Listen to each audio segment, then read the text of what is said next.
Chapter 3. What is BitShares? BitShares is a DAC. But what does this DAC do? It offers a service. The service is matching willing buyers and sellers of financial instruments and assets. In this chapter, we will focus on how the BitShares platform can be used to create and trade a financial instrument called a derivative contract. Just like in the traditional financial sector, these derivatives become assets available for trade in and of themselves. In the BitShares world, we call these derivative contracts bit assets. These bit assets can be sent from one person to another, just like Bitcoin. This allows for some really interesting possibilities that we will explore together in this series. As we explore these possibilities, I would like you to keep a couple of things in mind. We all know that Bitcoin has some tremendous advantages over all other types of money and payment, but we also know that it has some drawbacks. One of Bitcoin's biggest drawbacks is its volatility. The high volatility of Bitcoin makes it hard for mainstream users to treat Bitcoin as a currency in a self-contained ecosystem. It is true that in some markets, specifically the so-called dark markets like Silk Road, users have been forced to use Bitcoin as a currency in a self-contained ecosystem. But for the mainstream business, Bitcoin is generally received and then immediately sold into a more stable store of value. For this reason, I see Bitcoin's primary use as a payment system. Its tertiary uses are for speculation and as a store of value. If the number of people using the payment network increases, it is likely that Bitcoin price will increase as well. Bitcoin has many uses as a payment network: internet sales, remittances, micropayments, and lots more. But for the mainstream user, and especially for businesses with small margins, the volatility of Bitcoin is too high. Once a payment is complete, many businesses choose to sell their Bitcoins for a less volatile asset, generally trading into their local fiat currency. So what if we could have all of the benefits of the Bitcoin payment network, plus the price stability of things like gold, silver, the euro, or even the US dollar? If a new cryptocurrency could achieve that, then we would see people having no need to immediately sell the coins. They could hold them indefinitely. They could simply save them until the next time they want to use a crypto coin to make a payment. They could do this without fear of what the value might be at that time. This is, in my opinion, the holy grail of cryptocurrencies.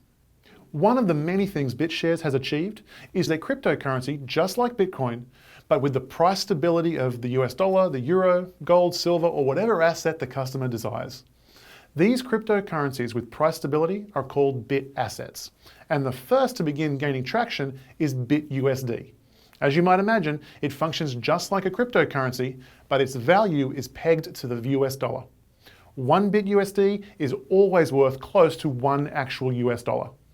Now, it is important to mention here that the deviation between one BitUSD and one US dollar is already less than 1 to 2%. Now, this margin will continue to close as the market depth increases. In addition to BitUSD, there is also BitEuro, that's pegged to the price of the euro. There's BitCNY, and that's pegged to the price of the Chinese yuan. There's BitGLD, pegged to the price of 1 ounce of gold, and BitBTC, pegged to the price of 1 Bitcoin. If BitShares achieves a critical mass of users with any one of these, most likely BitUSD, then perhaps businesses will start accepting it as payment for goods and services just like they do with Bitcoin. If BitUSD does reach that critical mass, I think it could become a significant player in the world of online payments. It could massively help all cryptocurrencies, including Bitcoin, grow acceptance.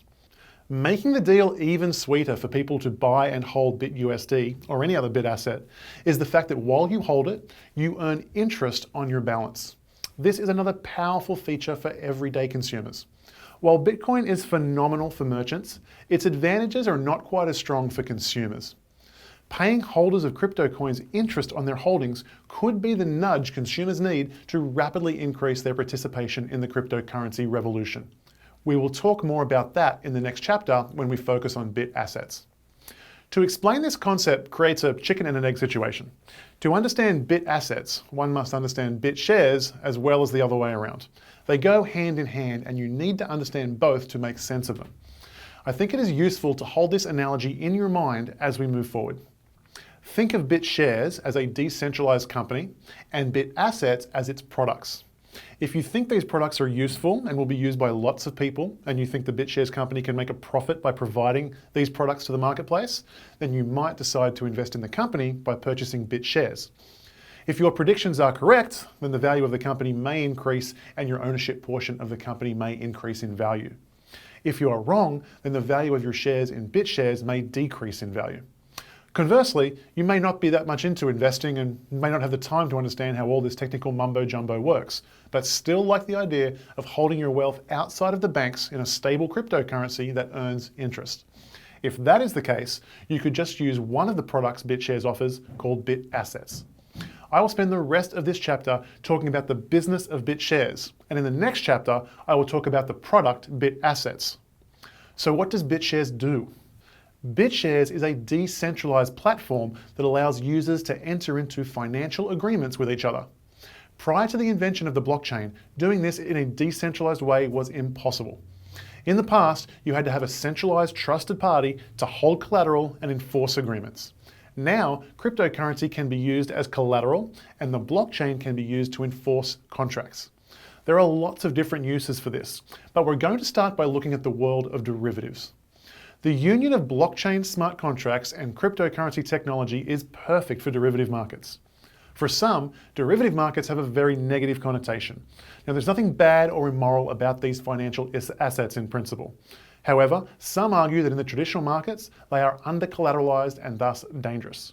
These arguments may have some merit, but fully collateralized derivative contracts do offer major advantages for businesses with little downside. I will spend just a couple of minutes going through some basics of how derivative markets work. If you are new to this, you may want to review this chapter a few times, but don't worry too much if you don't get it. There is just a couple of main points you need to understand, and I will recap them all at the end. A derivative is a contract that derives its value from an underlying asset. As the price of the underlying asset moves, the value of the contract either increases or decreases.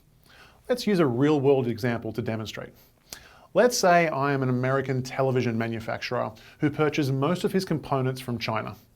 My supplier in China prices his goods in Chinese yuan. Let's say I am bidding to supply a hotel chain with 2,000 televisions. If my bid is accepted, then I need to know that in 6 months' time, when I need my components, I can still buy them on the budget despite if there are any price swings in the Chinese yuan. I have two options. I could just go and buy the Chinese yuan or the components now, but that would hurt my cash flow. Or for a small fee, I could enter into a derivatives contract to guarantee me the price I could buy the yuan for in 6 months' time. This would help my cash flow considerably. So let's say the price of the yuan goes up over the next 6 months. In this case, I would use my contract to buy the yuan at the agreed upon price. I would be unaffected by the price increase of the yuan. If the yuan goes down, then the person I have the contract with would want to force me to buy the yuan at the agreed upon price. I would be paying over market price for the yuan, but I had the peace of mind that I could afford to purchase it and build that price into my television contract with the hotels.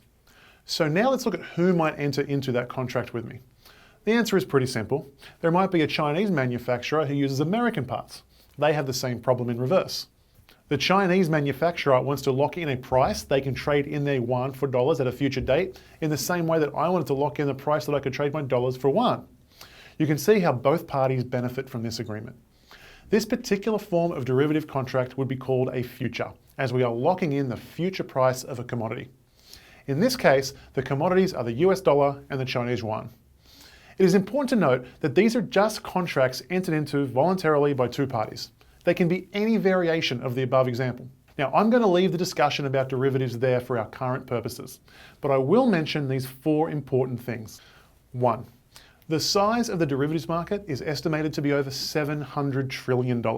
It is humongous. It is orders of magnitude larger than the entire world's GDP. To say that bringing an efficient innovation to that world may have some upside to investors could be the understatement of the century. Number 2, if everyone just had a variety of contracts with no commonality between them, they would not be very liquid. Every contract would be unique and not easily transferable. So contracts with standard terms have been formed to solve this problem. For example, you might have a market for a gold futures contract maturing on January 1st and another one maturing on February 1st, but not on all of the days in between. Because everyone in the market has his or her contract maturing on the same day, this allows for a highly liquid market. Traders can trade them minute by minute as the price of the contract fluctuates. The derivatives themselves become assets.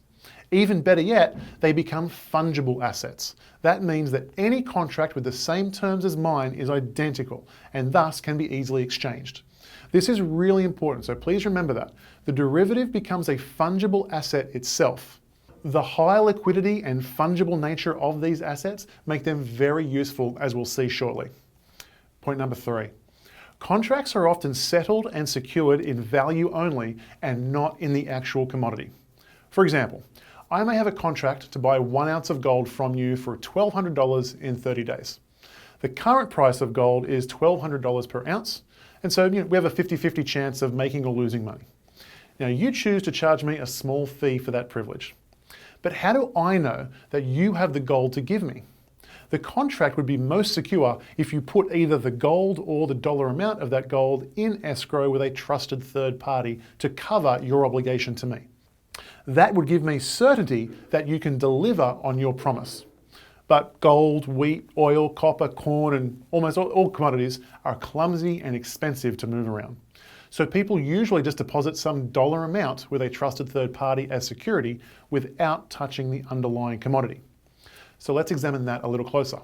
Let's say the 30 days has elapsed and I have the right to buy gold from you for $1,200 per ounce, but the price of gold has moved to $1,300 per ounce. So now I must put in $1,200 and you have to put in $100 for me to get a 1,300 ounce gold bar from the market. You can see in this instance that in order for you to cover your promise to me, you only needed to deposit a fraction of the dollar amount of your promise. In order to guarantee me a price of $1,300, you only had to deposit $100 as security. However, at the start of the transaction, we don't know how much the price would swing and how much you will need to cover. Traditionally, the more stable the commodity, the less security there needs to be. But what happens if your security is not enough? Let's say you only deposited $50 as security in the above example, and after 15 days or so, the price of gold has moved to $12.50 per ounce. I have a promise to you to buy for $1,200 and you have $50 as security. If the price goes up any further, there will not be enough to cover the position. At this point, one of two things can happen. One option is for you to put in more security to cover your position. This is known as a margin call. Alternatively, the trusted third party can give me the $50 security now so that I can go and buy a new futures contract for $1,250 using my $1,200 and your $50. Remember that the price of the derivative contract is derived from the underlying value of the asset. The new derivative contract will cost me $1,250 and I am not out of pocket. The important thing to note here is that access to the underlying commodity is not necessary. The actual physical gold is nowhere to be seen in this transaction. These are financial instruments. As long as value can be transferred, the integrity of the contract is held. The form of that value is not significant. As long as it has value and is preferably liquid, the derivative market works. Point number 4. There are lots of people who are putting up security and offering these contracts. And there are lots of people buying these contracts. For these derivative contracts to be created, the two parties need to be paired up. There needs to be a buyer and a seller. But because these contracts are on standard terms, they are fungible. The parties can be interchanged. Let's again look at the above example where you had to put in more security on the 15th day or the trusted third party would give me your $50. In reality, as the $50 security is dwindling, the escrow goes into the market and buys back a contract. This can be any contract of the same type because they are all fungible. So just because the person I was paired up with to create the contract was forced to buy his contract out, does not mean that he must buy my specific contract back from me. In fact, he can buy any other contract of identical terms. In a contract with me, he is the seller at $1,200, and with another, he is the buyer at $1,250. He no longer has any exposure to the price of gold, as he has both bought and sold 1 ounce of gold. I still have my contract for an ounce of gold at $1,200, even though he has closed out all of his positions. That is the power of fungible contracts. Once these markets hit significant volume, there are always people who are willing to take a position for profit. These people are called market makers. These speculators for a price will always take a position, and these derivatives can exist indefinitely. In a moment, we will see why all of these things are important. So if it doesn't make too much sense at the moment, be patient. I think it will become clear in the next chapter. What is important for you to understand now is that these derivative markets exist and are functioning. To run their $700 trillion derivative markets, there are exchanges all over the world. Huge buildings are erected, thousands of people employed, large bureaucracies are paid for by the taxpayers to reduce fraud and illegal activity, and huge accounting and auditing firms must be engaged to monitor the flow of funds to stop embezzling and other forms of theft. The resources spent on running these exchanges are huge, but obviously the fees these exchanges charge their users to create, buy and sell these derivative contracts are more than enough to cover these enormous costs. Despite all of these measures, embezzling still takes place, fraud is still rampant, and corruption is rife. Blockchain technology promises to create a fraud-free environment, an exchange where we do not have to trust bureaucrats, auditors, politicians, bankers, or anyone else. An environment where all of those people are completely cut out. An environment where all we have to trust is the mathematics of the blockchain. And best of all, a decentralized exchange based on the blockchain can make all of these improvements while reducing the costs by over 99%. BitShares is the first decentralized exchange to be released into the ether, and I don't think the world will ever be the same again. By downloading the free open source software, anyone, anywhere in the world can engage in offering or accepting derivative contracts with anyone else. You do not need any middlemen. You do not need to give up any of your financial privacy. You do not need to trust any other person. You don't even need to trust the person that you're in contract with, because the blockchain will enforce all contracts, no matter what. Just as derivative contracts become highly liquid assets in traditional markets, BitShares allows users to create these same contracts on the blockchain and trade them as assets. Just as we send Bitcoin to one another now, we can also send derivative contracts. As we said earlier, in the world of BitShares, we call these bit assets. We will examine just one of those bit assets, BitUSD, in the next chapter, and I think it will really help your understanding of how it all works. But before we do, I think it's worth noting, even if these bit assets had no other utility, what we have already learned could send BitShares skyrocketing in usage as an efficient, decentralized exchange in a $700 trillion marketplace. As amazing and as exciting as that is, that's not the most exciting part about BitShares and bit assets. The next two chapters will explain why. By the way, I know this is tricky stuff, so congratulations for sticking with it so far. I really hope you enjoyed this video in the BitShares 101 series. If you want to help BitShares achieve its mission of securing life, liberty, and property for all, go ahead and give this video a thumbs up. Share it on social media like Facebook and Twitter. And you can click on the link over here to subscribe to this channel for future updates. To watch the remainder of this video series, click on the thumbnail below me, or watch the Getting Started series that will walk you through downloading your free wallet and creating your free account. See you in the next video.